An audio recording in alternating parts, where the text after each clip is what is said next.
오늘 말씀은 고린도후서 3장 1절로부터 3절입니다. 고린도후서 3장 1절로부터 3절입니다.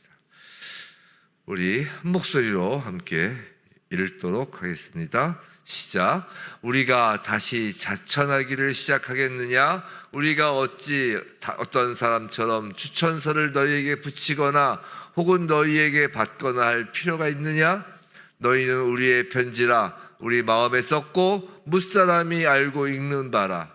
너희는 우리로 말미암아 나타난 그리스도의 편지니 이는 목으로 쓴 것이 아니요 오직 살아계신 하나님의 영으로 쓴 것이며 또 돌판에 쓴 것이 아니요 오직 육의 마음판에 쓴 것이라.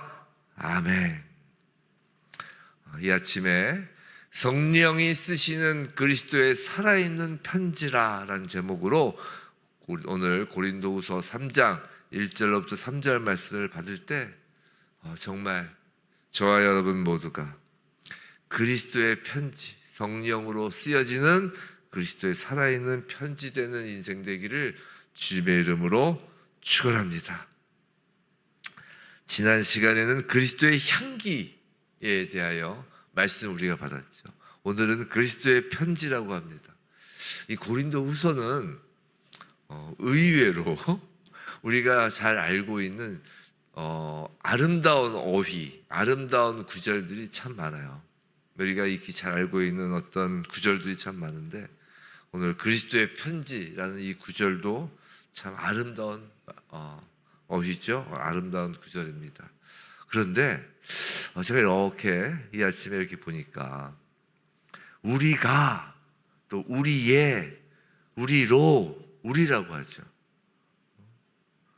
또 저번 주 그 그리스도의 향기와 관련돼서도 뭐라고 해요? 17절 보면 우리는, 그죠?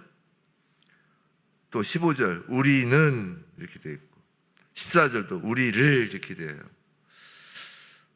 지금 사도 바울이잖아요, 사도 바울. 근데 사도 바울이 이 글을 쓰면서 물론 어떤 구절에서는 내가라고 할 때도 있지만 그것은 이제 사도 바울이 어떤 그 정말 개인적인 이야기를 쓸 때 내가라고 하고 지금 우리가 또 우리 마음에 우리의 편지라 너희는 우리의 편지라. 사실 사도 바울이 이 고린도 교회의 복음을 전한 사람이잖아요. 그런데도 우리라는 표현을 써요. 그래서 성경에서 우리, 너희 이렇게 복수형의 주격을 쓸 때는 교회를 의미하는 거거든요. 교회. 그러니까 사도 바울은 지금 이 고린도후서 이 서신서를 쓰면서 개인으로서의 편지를 쓴다기보다 교회로서 편지를 쓰는 거예요. 성도 여러분, 우리는 다 움직이는 교회라고 하죠. 여러분이 성전이라고 합니다. 여러분이 몸이에요. 예수 그리스도의 몸된 성전입니다. 물론 각 지체가 모여서 예수 그리스도의 지체를 이루는 몸을 이루지만 마치 한 개교회가 한 지역교회가 열방의 만유의 그 주된 몸인 그 교회의 한 지체인 것처럼 또 한 개교회 히즈웨이브 처치라 한 교회의 예수 그리스도의 몸의 그 몸인 그 히즈웨이브 처치의 각 지체인 손과 발과 뭐 손가락과 발가락과 뭐 정말 몸통과 뭐 그런 각 지체인 성도 여러분도 교회라는 것이에요. 그래서 우리는 내가라는 보다 우리라고 표현하는 게 은혜입니다. 그렇게 이해할 수 있다는 게. 자, 지금까지 계속 우리는 뭘 보고 있냐면 이제 2장 12절부터 이제 앞으로 볼 그 5장 10절까지 좀 길죠. 2장, 3장, 4장, 5장 여기서 뭘 이야기하고 있는 거냐면 지금 바울이 자신의 사도직 또 사도직 수행의 정당성을 변론하는 내용들이 쫙 이어지고 있는 거예요. 지난주에 보았던 그 그리스도의 향기도 그런 내용이었어요. 자, 그 가운데 이제 오늘 본문인 3장 1절로부터 3절은 바울이 자신의 사도직을 입증하는 증거가 자천서나 그러니까 스스로 자기를 추천하는 자천서나 다른 사람이 추천해주는 어떤 그런 천거서, 추천서가 아니라 그리스도의 편지인 너희 고린도 교회 성도 자체가 나의 사도직을 입증한다라고 하는 어떤 사도직에 대한 강력한 지금 변론으로 지금 하고 있는 말씀입니다. 오늘날 가히 우리는 증명의 시대에 살고 있죠. 참 피곤한 거예요. 그러니까 참 피곤한 것입니다. 뭐 이력서, 자격증, 뭐 추천서, 뭐 평판, 숫자, 실적, 스펙이라고 하죠. 그런 어떤 자격, 그런 어떤 경력.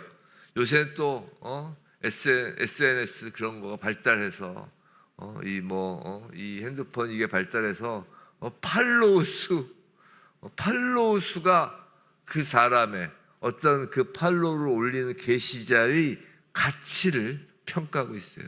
참 피곤한 시대입니다. 증명의 시대에 살고 있다는 것이에요. 교회도 예외가 아니에요. 교회도 몇 명이 모였느냐, 얼마나 외적으로 성장했느냐, 또 목사, 왜 이렇게 우리나라의 목사들이 그 유학 같은 목사들이 정말 많은지 모르겠어요.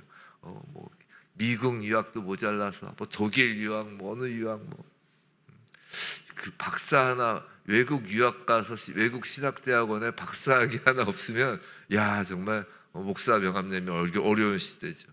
뭐 어떤 학벌, 경력 그런 것으로 이제 가치를 평가합니다. 고린도 교회 역시 이런 분위기 속에 있었다는 것이에요. 고린도 교인들이 바울에게 물었다는 것입니다. 당신 정말 사도입니까? 그렇다면 당신을 증명할 추천서가 있습니까? 라고 지금 했다는 거예요. 정말 제가 바울 같으면 정말 쫓아가가지고 정말 바울이 전도해서 세운 교회인데 당신이 맞습니까? 추천서 내보세요. 그러면 그 질문 앞에 바울은 성을 내는 게 아니라 쫓아가가지고 이것저것 추천서 그게 아니라 아주 바울은 놀라운 복음적인 대답을 하는 거예요. 야, 내 추천서는 누가 써준 종이가 아니야. 외국의 무슨 PhD 학위증이 아니야. 내 추천서는 바로 너희야 라고 하는 것입니다. 놀랍지 않으세요? 사도 바울이 왜 추천서 이야기를 지금 꺼내고 있냐면 이건 당시의 추천서의 의미를 좀 이해할 필요가 있는데요. 그 초대교회 시대에는 낯선 지역에서 사역하려면 공식 추천서가 이제 필요했습니다. 그러니까 이제 가만히 보면 그런 생각도 좀 들어요. 물론 그런 건 이제 성경에 없지만 뭐 사도 바울이 뭐 디모데 전후서, 뭐 디도서 이렇게 자기 제자들한테 이제 편지를 쓰잖아요. 어쩌면 그런 것들이 이제 그들이 이제 파송된 보내어진 그 교회에 보여지는 하나의 추천서가 될 수 있을 것 같다는 생각이 들어요. 이 사도 바울이 나에게 직접 써준 편지다. 어떤 그런 것들. 여하튼 그렇게 낯선 지역에서 사역하려면 공식 추천서가 필요했습니다. 왜냐하면 그 당시에 거짓 교사, 거짓 사도들이 많았기 때문이에요. 뭐 요새도 뭐 비슷합니다. 그래서 전 어느 정도는 필요하다고 생각을 해요. 어느 정도는. 예를 들어 워낙 그 이단과 거짓 교사들이 많잖아요. 그러니까 신학대학원 좀 나왔습니까? 라고 하는 것이 어찌 보면 좀 슬픈 현실이긴 하지만 어느 정도는 필요하다고 봅니다. 그런데 고린도 교회에는 바울을 공격하던 사람들이 있었죠. 그 공격하던 사람들이 바로 웅변도 뛰어나고 또 외모도 화려하고 스스로를 또 막 높이는 거에 아주 능한 사람들이라는 거예요. 이 언변이 뛰어난 사람들의 특징이 뭐예요? 이 자기 자랑을 잘하잖아요. 마치 자기 자랑 안 하는 것처럼 자기 자랑을 잘한다고요. 특히 이제 우리 정치인들 중에 그런 거 많이 보잖아요. 가만히 들어보면 다 나라를 위하고 국민을 위한다는 것 같은데 결론은 보면 자기 자랑 결국 한 거잖아요. 그러니까 자기를 뽑아달라고 PR을 해야 되니까. 고린도 교회에 그런 사람들이 많았다는 것이에요. 그러니까 바울을 공격을 하죠. 하지만 바울은 그들과 반대예요. 오히려 연약했고요.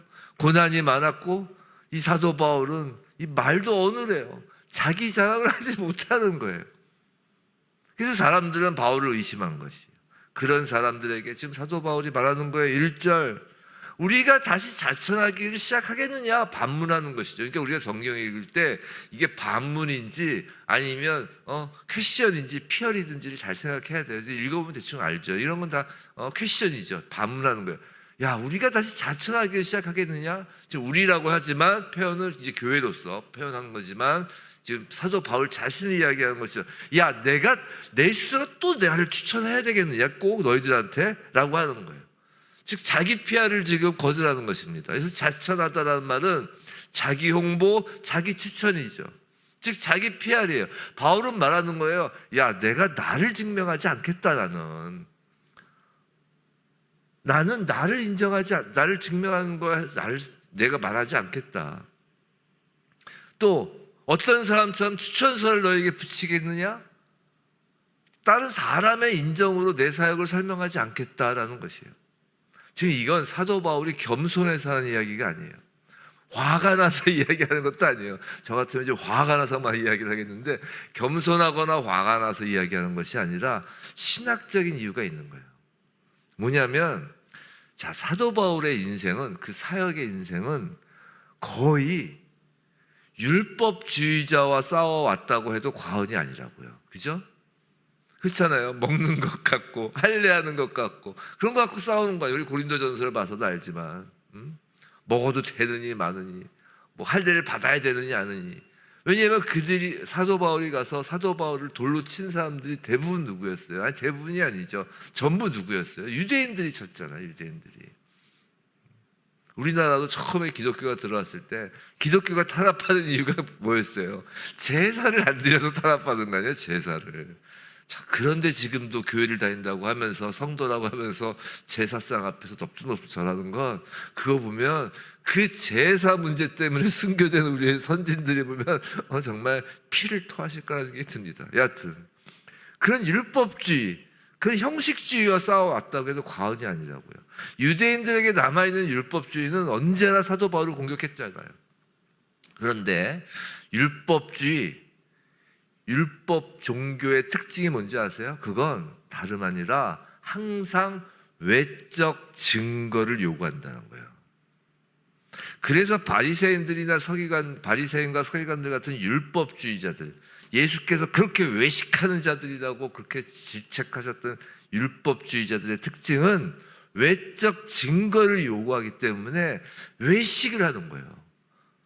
나를 그렇게 증거해야만 그것이 율법에 맞기 때문에 그런 거예요. 안타깝죠. 참 아이러니한 거예요. 율법을 지키라는 건 당연히 좋은 거예요. 율법을 지키는 건 좋은 거죠. 근데 율법을 못 지키잖아요, 우리 인간들. 왜냐하면 의인 한 명도 없다는 건 아무도 하나님께서 요구하신 율법을 지켜낼 사람이 없다는 거잖아요. 그런데 지켜야 되잖아요. 율법주의니까. 그러니까 지키는 것처럼 외적인 것에 치중하게 된다는 것이죠. 그래서 항상 율법주의는 증거를 요구해요. 눈에 보이는 걸 요구한다고. 그래서 예수께서도 공생의 기간 중에 유대 종교인들 뭐라고 그래요? 예수님께 표적을 보이라고 하잖아요. 표적. 항상 눈에 보이는 무언가에 매달리는 것이 율법주의자의 특징이에요. 이건 우리 지금 이 시대의 교회도 마찬가지입니다. 눈에 보이는 무언가에 매달리면 그래서 위험한 거예요. 그래서 제가 자주 말씀드리잖아요.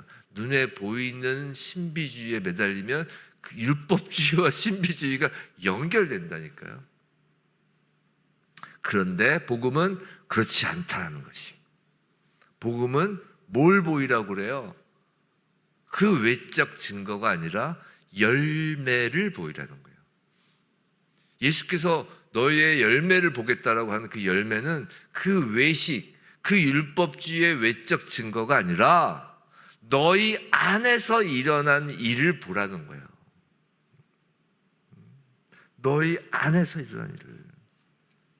그래서 사도 바울은 이어서 2절, 3절의 말씀을 하는 것입니다. 먼저 2절. 너희는 우리의 편지라. 우리 마음에 썼고 무사람이 알고 읽는 바라. 자, 사도 바울은 지금 추천서와 같은 증명서가 아니라 편지를 언급합니다. 일단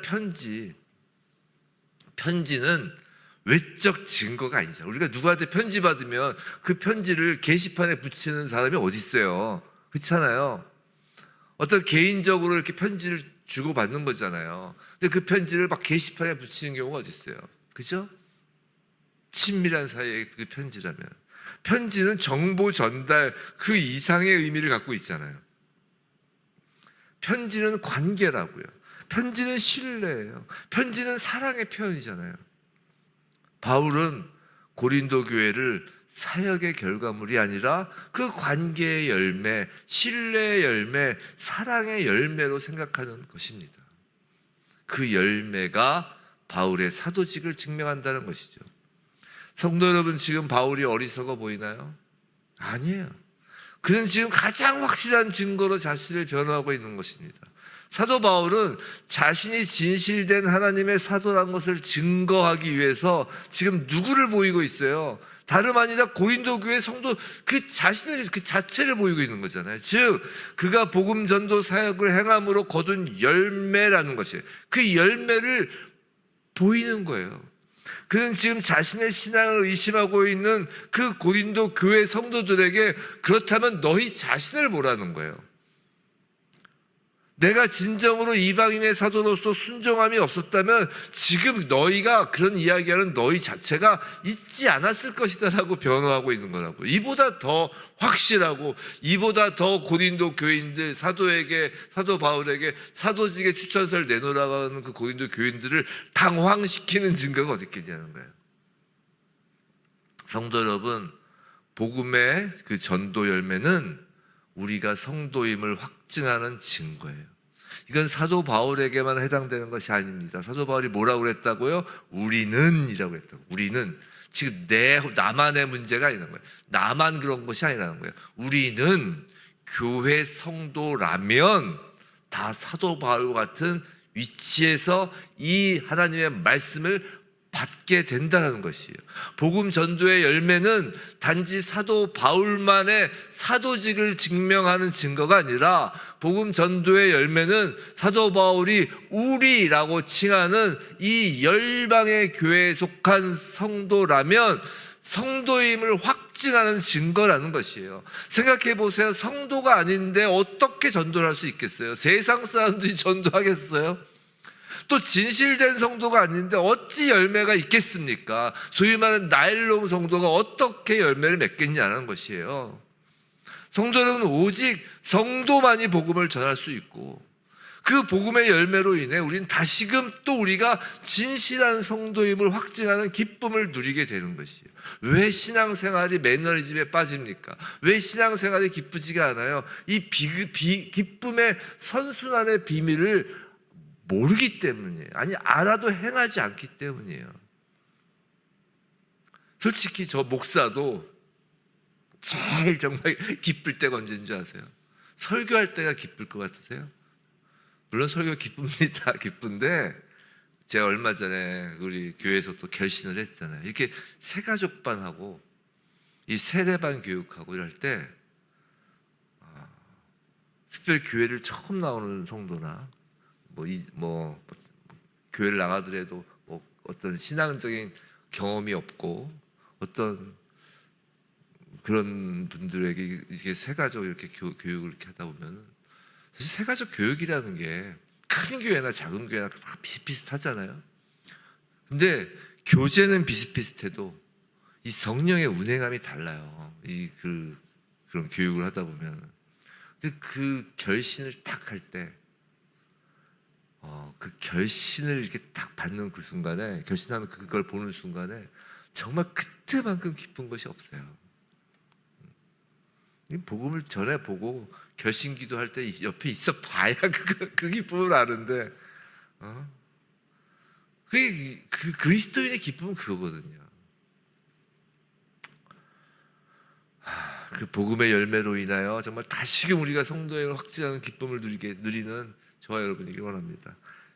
자, 그리고 이제 고린도 교회 성도는 또 무사람이 알고 읽는 편지여야 한다는 것이 3절. 그래서 3절이 나오는 것입니다. 너희는 우리로 말미암아 나타난 그리스도의 편지니 이는 먹으로 쓴 것이 아니요 오직 살아계신 하나님의 영으로 쓴 것이며 또 돌판에 쓴 것이 아니요 오직 육의 마음판에 쓴 것이라. 그리스도의 편지라고 합니다. 사도 바울은 방금 2절에서는 너희는 우리의 편지라고 했다가 더 정확히는 그리스도의 편지라고 지금 하는 거예요.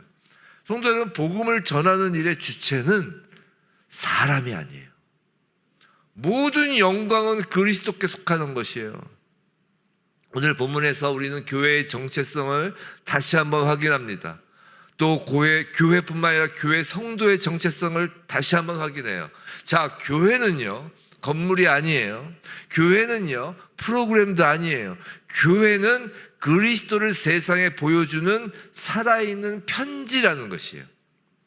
성도 여러분, 세상은 성경을 읽지 않을 수 있어요. 아니, 더 정확히 이야기하면 세상은 성경을 읽지 않아요. 세상 사람이 굳이 성경을 읽을 필요를 느끼지 못하기 때문이죠. 하지만 세상은 교회를 읽어요. 그리스도인을 읽는다는 것이에요. 더 정확히 말해서 세상은 교회를 보면서, 세상은 그리스도인을 보면서 예수 그리스도를 발견할 수 있다는 것이에요. 그렇기 위해서는 교회는 예수 그리스도가 보낸 성령이 쓰는 편지여야 한다는 것이에요. 사람이 쓰는 편지여서는 안 된다는 것이에요. 왜 교회가 세상 사람들에게 손가락질을 당할까요? 교회 뭐가 문제일까요? 교회가 구제를 안 해서 그럴까요? 아니에요. 교회만큼 구제 많이 하는 데가 없어요. 왼손이 하는 일을 오른손이 모르게 해서 그럴까요? 아니에요. 요새 교회는 PR도 잘해요. 교회 규모가 작아서 모여드는 사람들이 세상적으로 잘나지 못하는 사람들이, 비루한 사람들이 모여서 그런가? 아니에요. 교회 첨탑은 점점 더 높아지고 교회 규모는 점점 더 커졌고 교회에 모이는 사람들은, 그 건물 안에 모이는 사람들은 세상적으로도 되게 잘 나가는 사람들이 되게 많아요. 근데 왜 손가락질을 할까요? 오히려 교인이라는 걸 밝히지 않으면 손가락질 안 해요. 왜? 세상적으로 너무 잘 나가는 사람들이 많으니까. 근데 교회 다닌다 그러면 다 손가락질이에요. 왜 그럴까요? 그건 성령이 쓰는 편지가 아니라 바로 그런 외적으로 보이는 것에 집중하는 사람이 쓰는 편지이기 때문에 세상이 발로 밟는 거예요. 먹으로 쓴 것이어서는 안 된다는 것이에요. 먹이 뭐예요? 바로 외적이고 형식적이고 그리고 일시적인 거잖아요. 성령으로 쓰여져야 한다는 것이 바로 내적이고 생명력이 있고 영원한 성령으로 쓰여진 것이 교회이고 성도라는 것이에요. 또한 돌판에 쓴 것이 아니요 육의 마음판에 쓴 것이어야 합니다. 돌판이 뭐예요? 율법주의예요. 강요예요. 외적 순종을 의미해요. 하지만 마음판은 은혜예요. 거듭남이고 자발적 순종을 의미합니다. 성도 여러분, 이 성경의 율법이 부담스러우십니까? 제가 단언컨대, 제가 아니죠. 성경은 단언컨대 이야기합니다. 성경의 율법은 절대로 강요하지 않아요. 하나님은 하나님의 사랑하는 자녀들을 절대로 로봇으로 여기지 않으세요. 자발적 순종을 요구하십니다. 그래서 믿음이란 그 방법으로 구원을 이루시는 거예요. 성도 여러분, 신앙은요 규칙이 아니에요. 신앙은요 생명입니다. 행동 개선이 아니에요. 신앙은 존재의 변화예요. 거듭남입니다. 복음은 종이 위에 기록되는 것이 아니에요. 복음은 사람 위에 성령이 기록하는 거예요. 사랑하는 성도 여러분, 2025년 얼마 남지 않았죠. 스스로에게 물어보시기 바랍니다. 나는 어떤 편지인가? 사람들에게서 무엇이 읽히고 있는가? 정말 내가 원하는 것이, 우리가 원하는 것이, 나에게 읽혀지기를 원하는 것이 나의 자격됨인가? 나의 잘남인가? 아니면 예수 그리스도가 읽혀지길 정말 원하나를 물어보시기 바랍니다. 만약에 이 시간 우리가 원하는 것이 그리스도가 읽혀지는 편지이길 원한다면, 그렇다면 여러분은 그리스도의 편지가 맞습니다. 그리스도의 편지가 되기를 원하는 그 열정과 열심은 절대 성령이 아니고서는 품을 수 없는 열정과 열심이기 때문이에요. 부디 성령께서 우리의 마음판에 예수 그리스도가 일으키는 그 복음을 기록하는 교회, 복음을 기록하는 성도가 바로 히스웨브 처치 모든 성도이길, 그리고 우리의 마음판에 기록된 그 성령이 기록한 그 복음으로 오직 예수 그리스도가 일으켜지는 2026년 새해의 히스웨브 처치 모든 성도 되길 주님의 이름으로 축원합니다.